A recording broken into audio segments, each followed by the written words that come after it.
All right, everyone, how are you? How you doing? Welcome to this week's episode of our podcast. It's called Is Breakfast Included? I hope everyone had a great holiday. Christmas, Kwanzaa, whatever you celebrate, Festivus, whatever you did, I hope you had a great time. On the show this week, I sit down with Johnathan Lewis. Johnathan is a drum tech. He's also an artist, and he recently wrote and published his first book called Thank You, Turtle. He talked about all of that, our time together, and basically, man, we just had a great conversation. It was a lot of fun catching up with my old friend. Let's check it out. Okay, man, tell everyone who you are.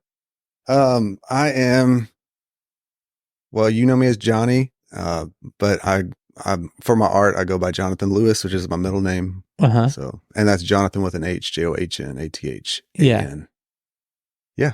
And your government is Johnathan Davis. And yeah, the government knows me as Johnathan Davis. Yeah. And there's a lot of Johnathan Davises in the world. Yeah, one in particular. Yeah. We'll get to him later. Yeah. The culprit. Anyway, man, how you doing? It's good to see you. I'm great, man. I miss you a lot. I'm glad to see you. Yeah, man. Yeah, well, you've got a lot going on. I obviously met you. You were a drum tech when we both did Jason Isbell together. That's right. And we spent some time on the road, had a lot of fun. And now you're with another band. Can you say who you're with? I don't know if I can or not. I think you can. Okay, I'm with the Avett Brothers now. Yeah. So yeah. And so you're still drum teching. You do your art. Yeah. And you just put out a book, which we're going to get to in a bit. Yeah, I did. Yeah. How did you fall into the world of drum teching? Let's go from there. Well, I'm a drummer myself, and I've played in various bands here in Nashville in my time. But then just started touring and touring just to make more money, and it's fun. And and then it just kind of happened. You know, like how it is, like it's all who you know. The right people ask me to do this gig or that gig or this gig or that gig. And then, so yeah, just being a drummer was cool. And I also do, now it's also drums and banjos mostly, and a few guitars and that kind of thing. So, yeah. Well, those guys are kind of all over the spectrum. They have like cellos and banjos and yeah, it's cool how they have violin, cello, banjo, guitars, keys, all that. Yeah. Is it a different vibe? Like, I mean, going from one style of music to they've kind of fit in that whole Americana, I guess, but I guess I still like, I'm trying to figure out what really Americana is after touring with it for so long. Yeah. But I always call them folk pop. And that's the best way I see it as. But I guess it's Americana. Americana is the bastard child of country or songwriters or something. I don't know. Yeah. But as what I always say is that Townes Van Zant's already dead. So why is there Americana? Hey, man, that's a great way of putting it. Yeah. 100%. But I think Americana, to me, is a word that's just thrown around, and I've thrown it around. Like I think it's just because it gives people a place to land music that has no place to land, and so it's just it's the umbrella of Americana is getting bigger and bigger, and it's confusing. Yeah, Brandi Carlile was considered Americana for years. Now she's anymore. A global pop star. Yeah, now she's huge. It doesn't make sense. I don't know, but I mean, do we really need to? I just don't understand why we need to have a genre for it. You are the band you want to be, I think. Well, like you said, it's a place to land that doesn't have, quote unquote, a place. Like, I guess in the 70s with the outlaw movement, like they didn't have a place to land, so the industry called them outlaw. Yeah, right. That's right. I never thought about that, but I wasn't alive then either. Yes. Ooh, burn. I was barely alive. Bernie man. I was barely alive when that happened. But yeah, so Americana, and we've both worked for some kind of cool Americana artists. Josh Ritter. That's right, is considered Americana, which I consider him just a singer-songwriter, but he falls into that Americana label. I've been thankful to be in these circles with this Americana movement, whatever it is. Yeah. Because, I've met great people. It seems to always kind of stay at a certain level. And so I know what I'm expecting, and it's been fun. Yeah. And then I got to meet you and some other great people who, came across us all. Exactly, man. A lot of my very close friends I met in that circle. That's right. Yeah. Present company included. Yeah, man. Do you like being a drum tech? I love drums. So yeah, I just, it's funny because Murph, who does a lot of the keyboard stuff, or he's like fixes them all the time. Mm-hmm. One time I'm hanging with him, we're working on Derry's rig. He goes, "Now listen, Johnny, if you keep being a drum tech, or if you keep being a tech, that's what people are going to know you as." And I thought that was such a weird thing for him to say. And I don't mind being known as a tech. It's been a challenge for me to say, you know what, I'm also a drummer. Yeah. And, to own that. I've played with plenty of people, and nothing that's gotten huge or anything, but still, like, someone hollers at me and says, "Hey, you want to play drums for this residency I have?" Like, sure, let's do it. And so when you ask me that question, like, do I like being a drum tech? It's like, yeah, I like being a drum tech. I like being a drummer. I like drums. Well, you started off the answer like, I like drums. So yeah I enjoy it. Mm-hmm. I'm guilty of telling people that when they ask me about this industry and this, I always say, well, once you're a tech, you're a tech. You're not going to be looked at it any other way. And unfortunately, it's true. Sometimes it's true. Yeah. If it's true, the majority of the time, people will say like, Bernie's not a bass player. He's a bass tech. I could be Jackal Pastorius over here, but they're not going to see me like that because they just see me as the guy who sets up the gear, maintains the gear, and makes sure it's into the basic stuff, which is fine and honorable. Yeah. But there's always more layers to someone. Like, yeah. I just asked you who did that song for the intro, your intro. Yeah. And that's you. That's me. Yeah. And I didn't know that. That's little old Bernie. That's right. I wrote that song when I was a long time ago. That song's been around since the early 90s, that riff. And what you hear on the intro, it's called Butterfly, by the way. Okay. That's the title of it. Cool. Is the most recent. I think I re-recorded it with some cats. Well, I get psyched every time I hear it. Thanks, man. So you know. Thanks. Yeah. The original idea I had for the intro was a more carnival music. And I had this little, this carnival thing that me and a buddy did.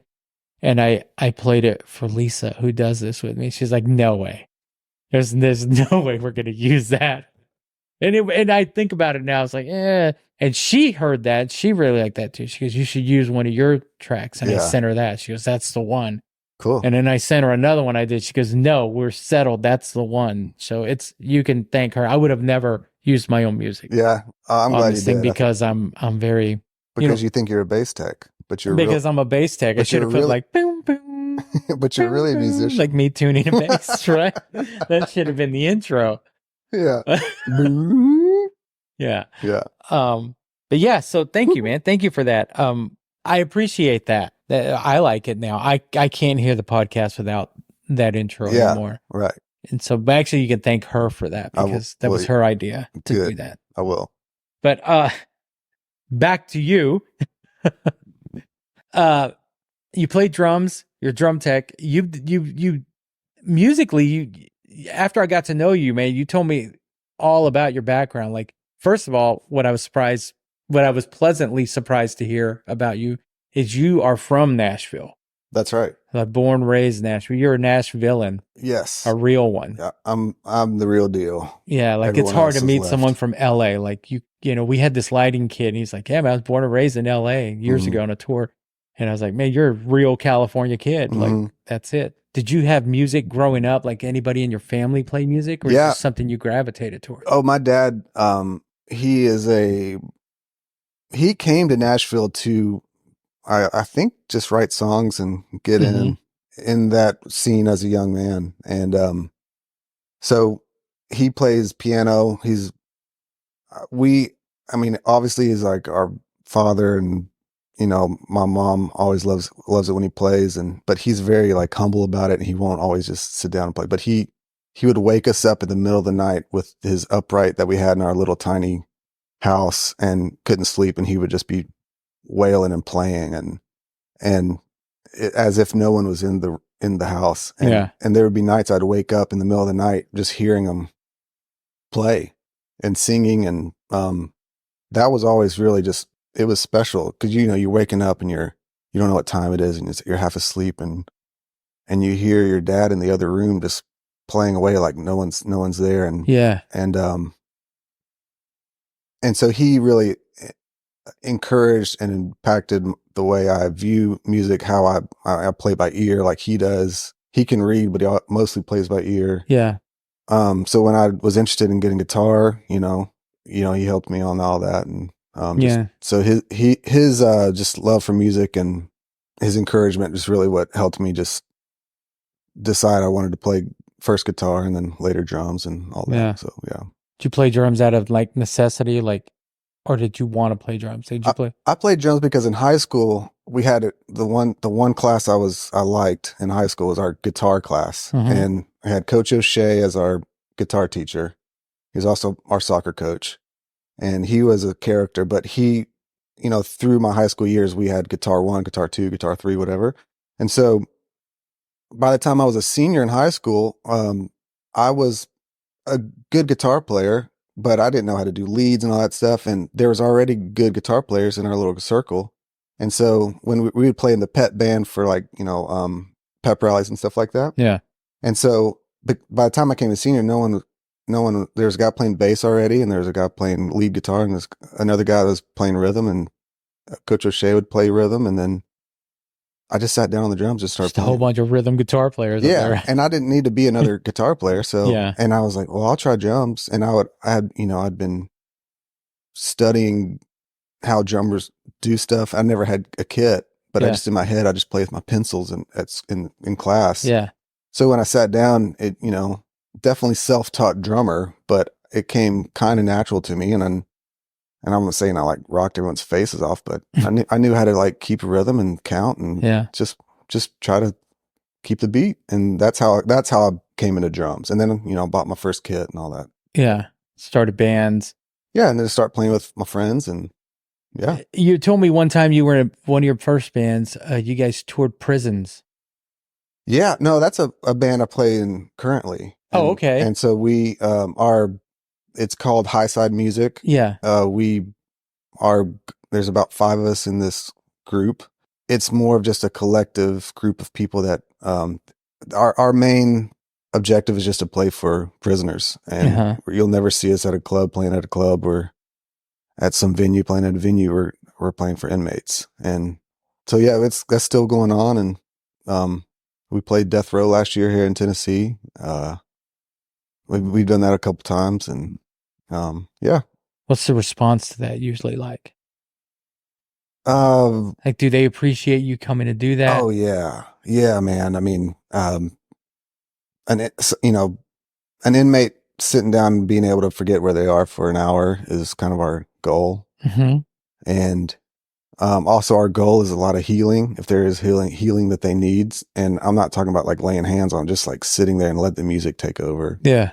And transform your mind to a place of a higher place, or just how can you help yourself, or how can you help your neighbor, even though you're in this place? Yeah. And, it's just, it's more, we're just there to see some forgotten people, or some people that are just cast aside, and not to make light of, anything that anybody did to be in that place. Yeah. Which is very serious, and we all take that seriously. But we also believe that just locking them up and throwing away the key is not the answer. And I always say this, but a prisoner has just as much of an impact on a society surrounding it, on a city or a community around it, than we give it credit for. And so it's up to people to step in and volunteer and help the rehabilitation process or the transition process, because they will be your neighbor one day, most likely. Yeah. So that's kind of how I view it myself. But just me and my bandmates in that band, our goal is just to play for prisoners, and that's how we do it. Yeah. So that was the concept from the get go. We're going to do this band. We're going to Yeah. Go entertain. Yeah. You know. Yeah. Yeah. Man, you know, I'm going to get off topic for a minute, but Sure. kind of stay on topic. Like, dude, ever since when I met you, I kind of gravitated toward you. When we toured together, you know, we just started talking. One thing about you, I've always admired, and really, anytime I talk to someone about you, I always tell them you have one of the best hearts that I've ever met. I think that's what made me just, because you want to surround yourself with people who make a positive impact. And like you were telling me earlier about, you know, this latest what happened to you in your life, and you, like, you know, we met while we were volunteering cleaning up a homeless camp, you know, that kind of stuff. That, you know, a lot of cats will tell you that, oh, I do this, I do that. You know, I really get tired of the filming while helping someone. I'm like, I'm going to give this guy $1, but I'm going to make sure my camera's on. Make sure so the world sees yeah. It. Right. You know, you've never been that cat. Like, well, you know, just being around you, you reek of goodness. Not just that, not just what you're doing, like everything. You know, you have empathy, you see the good in people. Yeah, even if there's bad. Like we were talking about a certain individual that we both know earlier, like, we know that person is not that good, you know, but you were talking about, I'm like, hey, you know, like maybe there's something else going on, and you know, like that's it. Like, well, whereas I'm like, you know, fuck that, you know, like, you know, put the bleep in here. Yeah, put the bleep. You know, man, I appreciate you saying that. Curses. But see, I'm not. I'm never going to say it. You're very kind, and that's too much for what you said about me. I had to come to like a very low place to start helping people. And I realized that even though I was doing something good, it was like I had to do something just to get out of my head. And a lot of that came through volunteer opportunities that came up, and I was like, I need this community right now. And so that's how, you know, homeless outreach started, or some homeless outreaches started. And I just wanted to be part of like that kind of thing, because I just needed to do something. Yeah. And I had to work on my own side of the street, and part of it was volunteering and get some things right, because I wasn't doing well, or I wasn't treating people the way I should be treated, or that kind of thing. So you're saying there was an evil Johnny at one point? Oh, there still is. Is there? Does it take work every day to keep him at bay? Yes. And every day I'm always, I'm a judgmental person. Yeah. And I don't know if that doesn't go along with the narrative you just painted of me, but well, no. But I have to realize, like, okay, what's my need to judge this for? And it might be even simple things like I judge the music, or I saw that guy play guitar, and I don't really like the way he does his lead. You know, I can't do that. You know, that guy sucks. But yeah, I think if you are pouring into other people and seeing how other people's lives are going, especially homeless and prisoners, then what are you gonna complain about?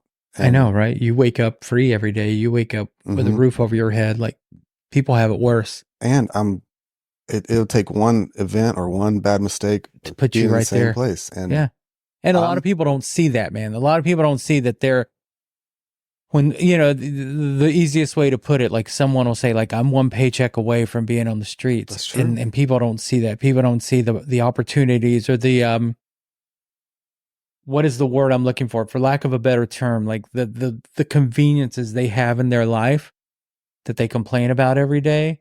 Someone's worried about if they're going to eat today because they haven't eaten the last 3 days. You know, like they're going to sleep. I mean, it's freezing outside right now. They're going to sleep. You know, they don't have a proper, you know.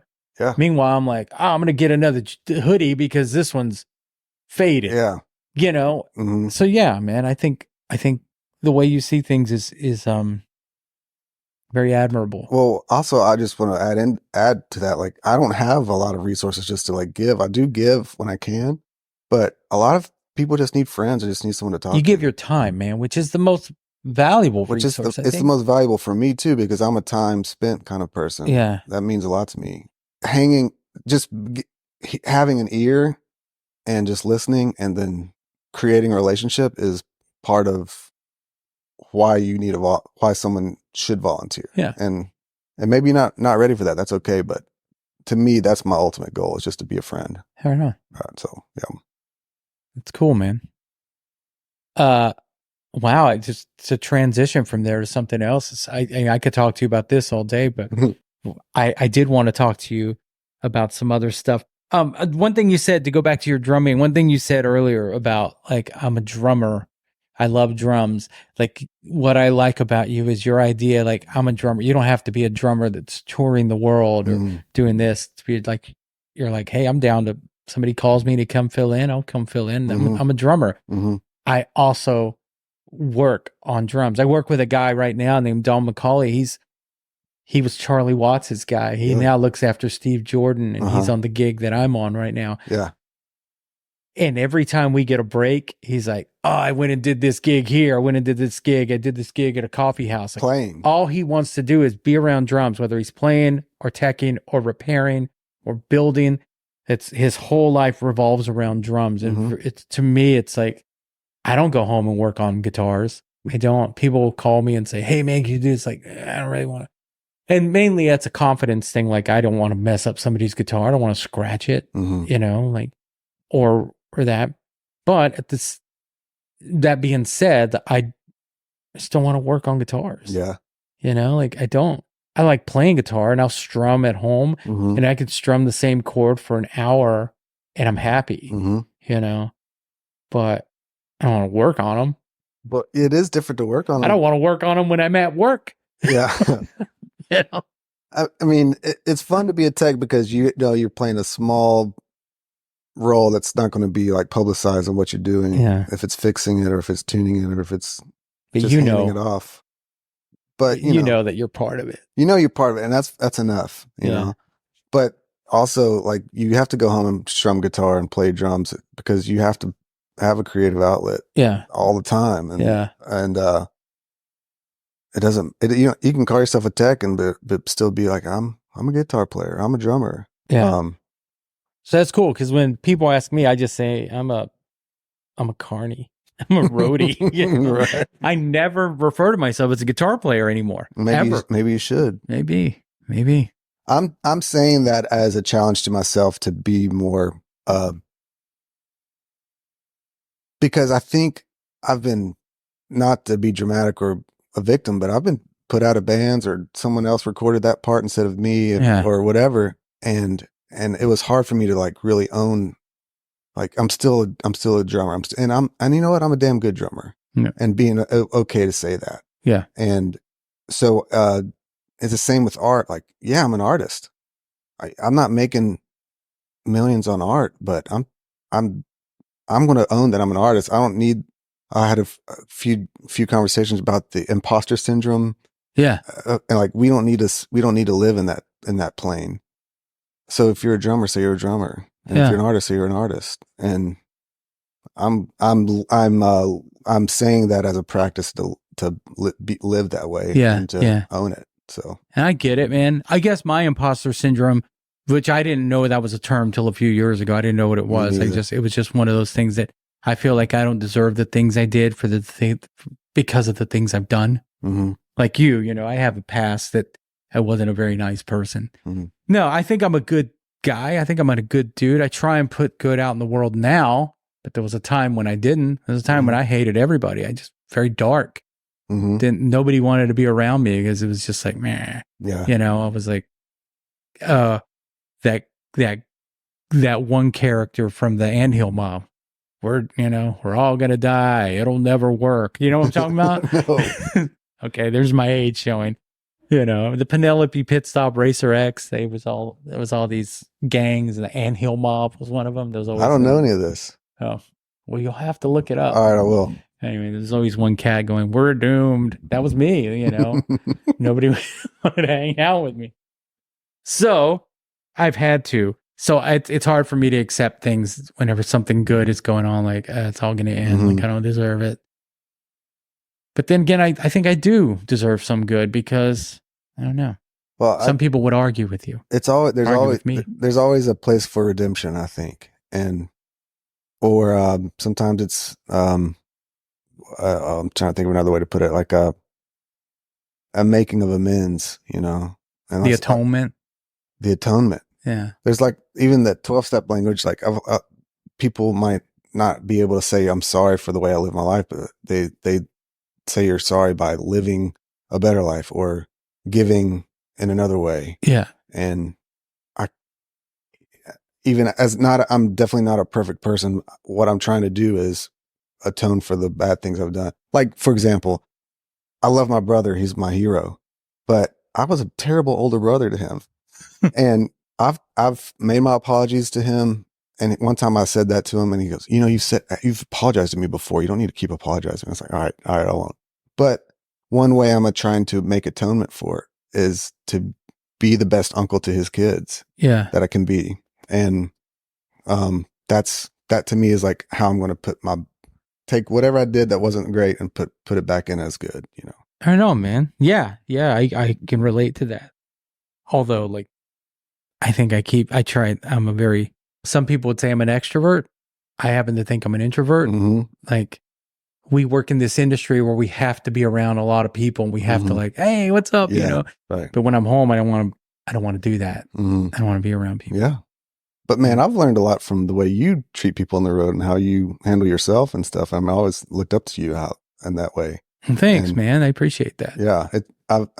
Like we talked earlier, like there's still things I've seen you do that I try to adopt. So yeah. Bing, bing. Tune in those banjos. You know when? Wish Dave was here. Let's move on to your art. Have you always had this creative outlet to paint, to draw? I remember you always telling me like, man, I'm going to draw you one day. I'm going to sit down and I'm going to do a sketch of you. And I'd be like, oh yeah, whenever. And then, you know, you're the first day of the tour, last day of the tour, and then you've never done it. But have you always been an artist? I don't know. I guess I've always, you know, played around with drawing as a kid. Art class was always fun when I did have an art class, like in elementary school or something. So, and I always had ideas of like what I wanted to look like, whatever this thing is, like I'm creating.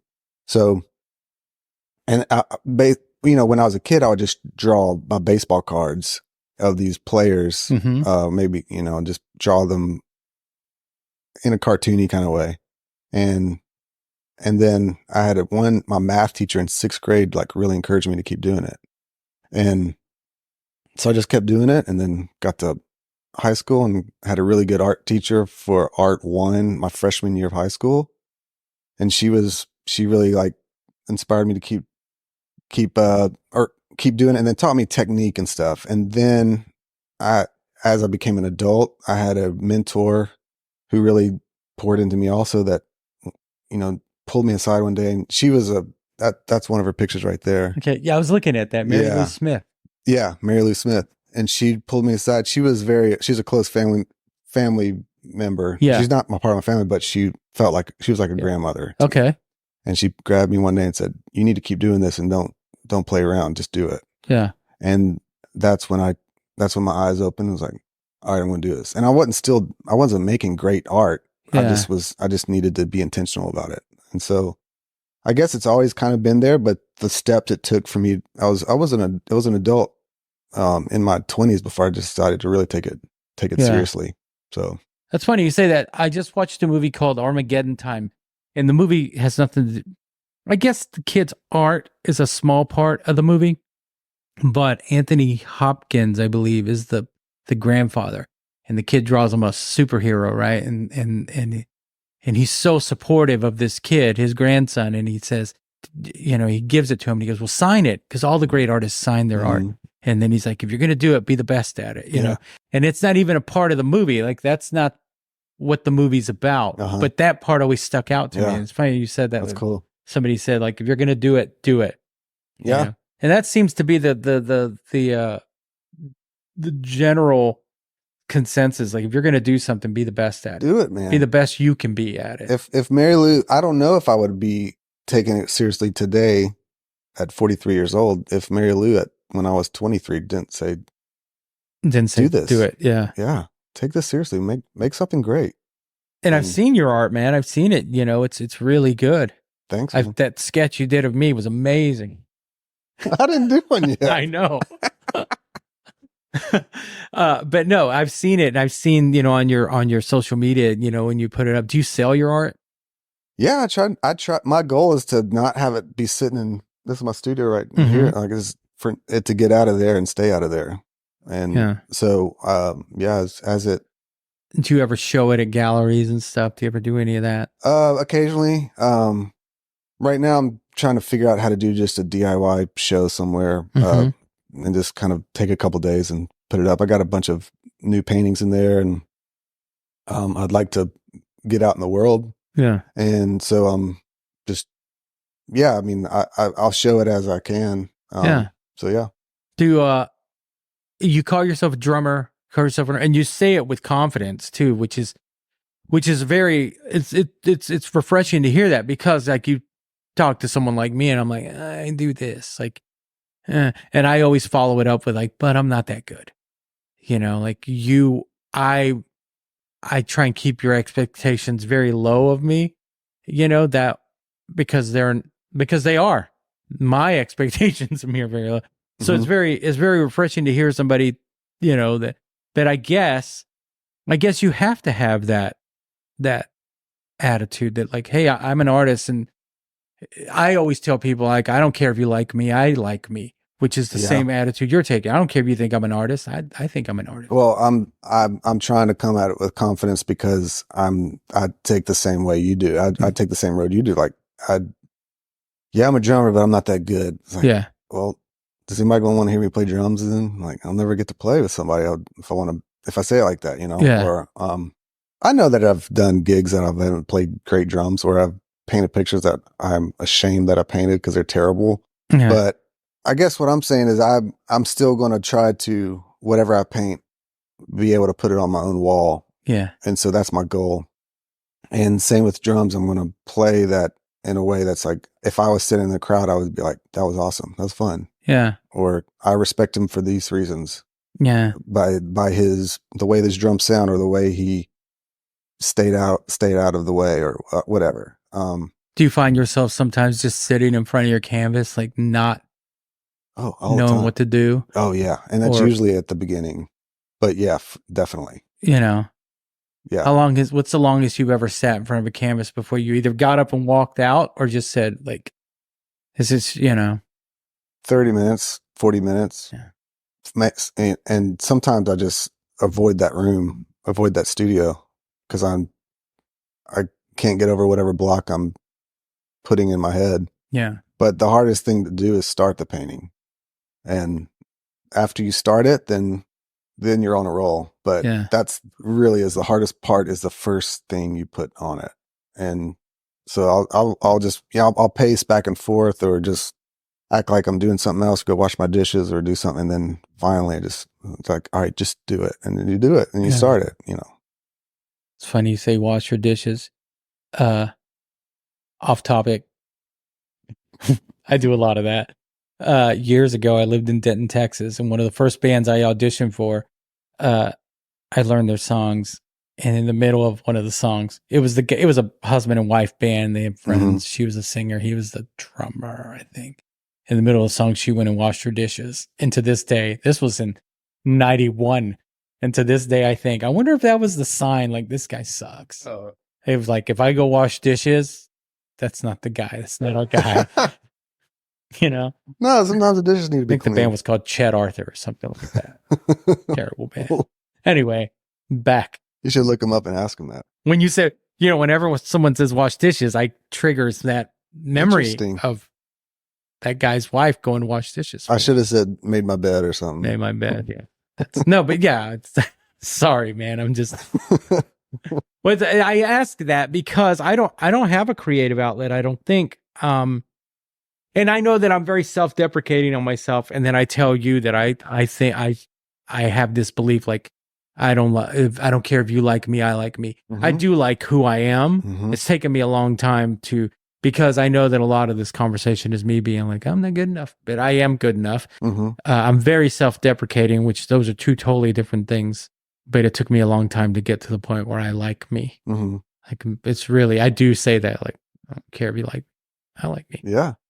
I may not be perfect, but I like me. But you do carry yourself that way, and that's what I look up to you about it, and that's how you own it. And that if But you have to carry yourself that way in public or around people you care about, because if you're spouting out like, you know, hey man, you got to do this, and then they see you go back over there going, oh, stupid, stupid, stupid, you know, they're not going to believe that. Yeah. But you do that. I can do that behind closed doors and nobody will know. And then just walk out and you put on this facade. Like, I think 99% of it is real, and that 1% is a facade now with me.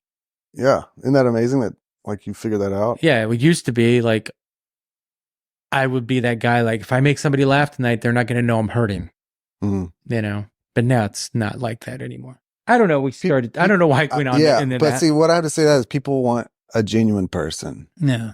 And even if they are hurting and they show that to someone's going to connect with it. And then maybe a wonderful friendship starts or something. Yeah. Have you ever not been able to start a painting? I mean, is it an idea in your head? Like as a musician will sit there and go like, I hear this beat, I hear this melody. When you go to paint, is it all spontaneous, or do you have like you saw something in your head that I'm going to try and recreate? The seeing things in my head that I'm trying to recreate is a new thing for me. So I've started doing that now. Yeah. Before that, I would see mostly a scene, still life. I would take a picture of someone or have someone sit in front of me and paint them. Yeah. So that was like my approach and how I kind of learned more skill or like technique or just some creative ways to do this or that.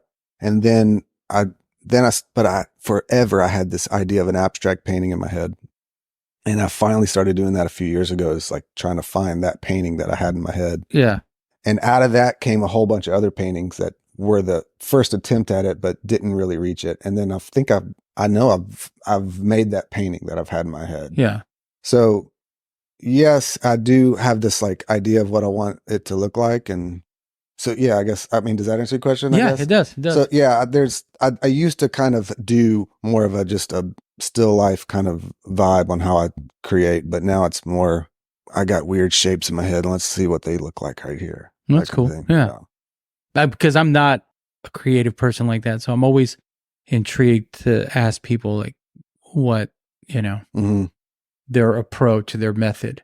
I've talked to a few other artists, and they all have a different answer, man, because it's all different, right? Yeah. Yeah.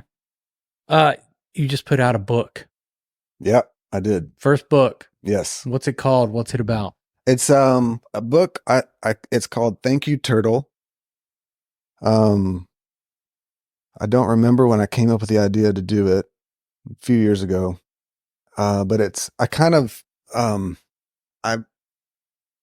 like made it into a children's book. Uh-huh. So it's really, short and simple. I did all the illustrations, and like I have one little like thought or poem kind of thing that goes with each illustration. Excuse me. And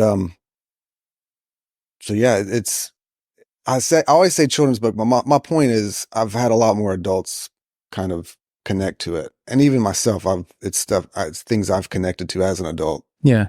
And I try to put it in a way that, what I say is like any child from 2 to 100 can read it. So yeah. It's more to find your own child within kind of thing. Yeah. But yeah. How's the response been? Man, it's been really, really overwhelming, and it's been a blessing. It's like you were one of the first people to like buy one from me, and that was really encouraging and fun. But it's been cool. I don't know how many I've put out there now, but it's been it's only been about a month or so that I've done it, had it out there, and it's really fun to really just kind of. Does that make you feel good when you jam with a band and your friends come out? That's a bad example. Like when you paint something and people, hey man, are you selling that art? But especially with this book that people are digging it. Yeah, it is. That's encouraging, but like I would do it if that didn't happen. Yeah. I would still put it out if no one dug it. Going back to the whole, like, I'm a drummer. Yeah. Yeah. I would still do it. The response I'm getting is encouraging and really just humbling and fun. Makes it even more fun. Yeah. So it's not going to keep, it's always good to encourage people for sure. Yeah. But it's also always good to kind of like, why am I doing this? And I did it for myself. I did it for my nieces. Yeah. And then I was like, you know, myself and my nieces, and like, or for a child. And maybe that was, I think a child could relate to it or accept it easier, because children really are, they either accept you or reject you. And it's like, that's the way it is. And so maybe that was a safety call on my part, but just to have so many, you know, adults respond to it has been really encouraging, and kind of helped me to be like, maybe you shouldn't call this a children's book. Maybe it should just be a book. Yeah. That you put out. Yeah. So I'm not sure. I just like to say children's book because that's the best way it kind of can be seen. Yeah. You've seen it. Like, it looks like a childlike book. Yeah. You know, so. Yeah. Hey, children's book. I mean, if it reaches somebody in a way that they need it that day or whatever, you know, it can be, what is it? War and Peace or Thank You, Turkey. Right. You know, right. If it serves its purpose. Was it hard to publish it yourself? Did you do it yourself, or? My dad had a big role in helping me, you know, publish it. He kind of created I like to call it just an indie publishing group. Yeah. And so he was a big part of helping me get it together. And, I mean, it wasn't hard. Yeah. But it was a lot of work. Yeah. Definitely a lot of work. Pay off? Yes. Yeah. Yes, it really has. So I think it was just more like put the work in to get it done. Yeah. Definitely I had times where I had blocks and I couldn't figure out how to finish the one page, and just keep working at it until you get it. And yeah.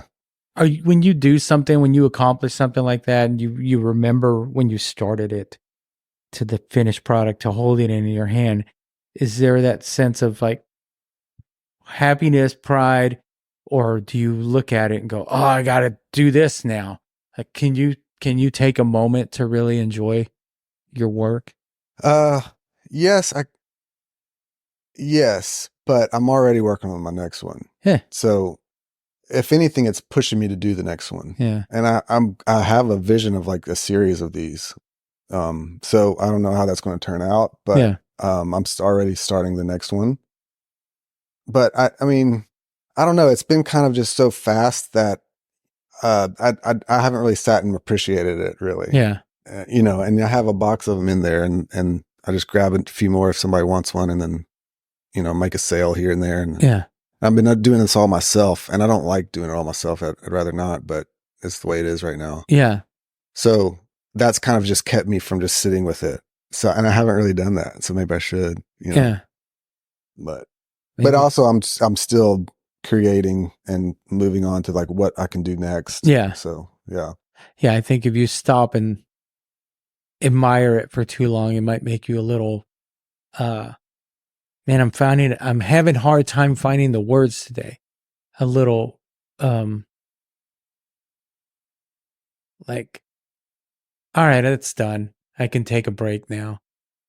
No, because now that it's done, it's like, how do I get it out there? How do I get it into someone else's hands? Yeah. And that's kind of taken over, being kind of the salesman.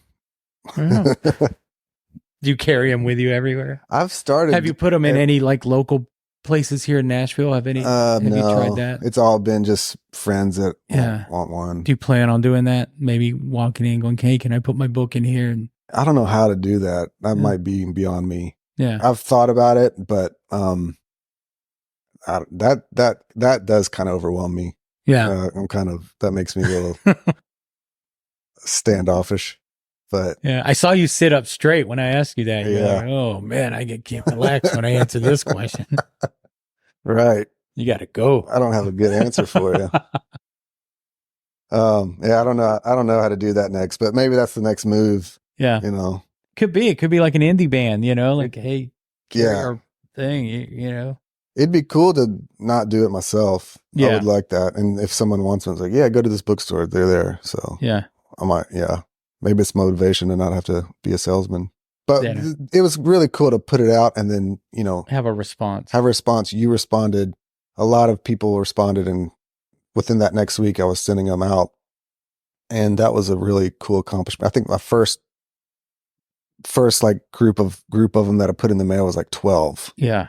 12 different places, and that, you know, that's really cool and significant because there was 12 pages in the book. And I don't know, that was just kind of a theme, and so I was able to like send out those first 12, and Yeah. that was fun. It was really cool to see that go in the mail and be like, it is cool, right? When you kind of see almost like the instant, like, I know when we did the first episode of this podcast, I remember Lisa and I watching the counter, and like 5 people played it, 10 people have played it, you know, and then it kept going up, and we were like, people are actually listening, because at least you have to listen a certain amount of time for it to count as a listen.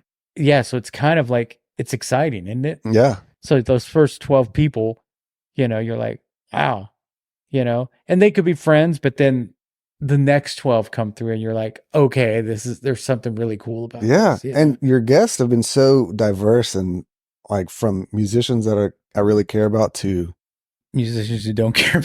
And then to musicians that I hate. Yeah. But you had Denise on that one time. I loved listening to that one. Denise, man, you know, she's one of the most listened to. Really? Because people relate to that realness, you know? And when we started this, we had an idea of what we wanted to do. We wanted to talk to, we couldn't just target, like, you know, we just wanted to talk to people who we feel love what they do. That's what I love about Denise was as real as they come, man. You know, like, she kind of grew up in it. That was really sweet to listen to her. We did a cat in, is it Canandaigua? He was a stagehand. Yeah. And he had this silly hat on. It wasn't silly. It was a really cool hat. And I asked him about it. He made it. And I said, hey man, would you talk to me for 20 minutes? And then we put the episode out, and people really related to it because he was a real guy. I haven't listened to that one. Yeah. Tyler McConkey. Okay. Yeah. I'll check that one. Matter of fact, Denise texted me the other day. She said, I listened to it. She goes, I relate to him in so many ways. You know? I like that you've had like roadies and stuff on, because, you know, that's our industry, and how hearing those stories that a lot of people might not care about, but don't hear a lot either. I want to hear those stories. Yeah. It sounds cheesy, but we feel that everybody has a story. Yeah, for sure. You know, and they may not want to, they may wake up going, man, nobody wants to hear about me. And then they talk about it, and then they see the comments or people responding to it. And it, you know, they realize I'm not just a roadie. I'm not just a human. Like, you know, I'm one of a kind. That's right. And the response that people have helps us to realize, like, I have more to offer than even what I think I'm capable of. Yeah. And that's something to keep you going. Yeah. My favorite one was the dude from Helmet that you did. Paige? Yes. Yeah. I loved listening. I could have heard him, listen to him talk all day, because he was so honest about everything. Man, and it made me want to go play music more. Yeah. It was, that guy he was very kind, because that was early on, and he didn't know, you know, I'll do your podcast, you know, and he gave us a chance. It was great. That was a good one. We're trying. You're killing it, man. Like I said, I kind of just do the easy thing. You know, Lisa handles all the, and she's starting to do the interviews now too. Yeah. So. Well, at least you got a good theme song. No. Anyway, man, I appreciate your time. I appreciate you doing this. Like, man, I gotta ask you. It's called Is Breakfast Included? Yeah. We were having breakfast. What would you have? I think my go-to is always eggs over medium, but over medium well. Not to where it's runny at all, but there's like a little bit of, you know, firmness in the yolk. That's the way I like the eggs. But every time you try to order it like that, you don't know how to speak it. You don't know how to say that. Runny, or it's always too runny. Yeah, or just fried to a crisp. So, but that's how I like my eggs. I want 2 of those, a side of toast, and a side of tomatoes, and a coffee. I know. And that's my favorite breakfast. Do you have that how many times a week? Oh, I don't know. I don't really have it all the time, but it's my favorite thing to order. Okay. Yeah. All right. On, man. Do you have sliced tomatoes? Like, yes. All right. Well, I'll have that. I'll have some of those. Yeah. Do they have to be, do you know a good ripe tomato as opposed to one that's not quite ripe? No, I really don't. I'll go on about, I'll stop right now. Anyway, man, thanks so much. Dude, I love you. And it's, you know, like I said, being around you those times and spending time on the road made me a better person. Man, likewise, just knowing you. Likewise, I love you. I'm glad you hollered at me. Hell yeah, man. Let's go get lunch. All right. Good talking to you. You too. Right on. Johnathan Lewis. You can find out more about Johnny, his paint, his book, Thank You Turtle, at jonathanlewispaints.com. Check it out. Go buy yourself a copy. Buy a few copies. Give them out as gifts. You know, it didn't have to be Christmas or a birthday to give somebody a gift. Just give them a gift just because, right? But while you're online, check out isbreakfast.com. You can link to our podcast show through Spotify, Apple iTunes, or Apple Podcast, all that good stuff. All the streaming networks have our podcast. Our store, you can buy a shirt, or our YouTube channel. Like, comment, and subscribe. Buy a shirt, share the podcast, and, you know, spread the joy. Spread the joy. It was just Christmas. Anyway, guys, thanks for tuning in this year. Another year in the books. Thank you for both me and Lisa, and have a happy new year. On that note, I am done. Have a great day, and I'll talk to you next year.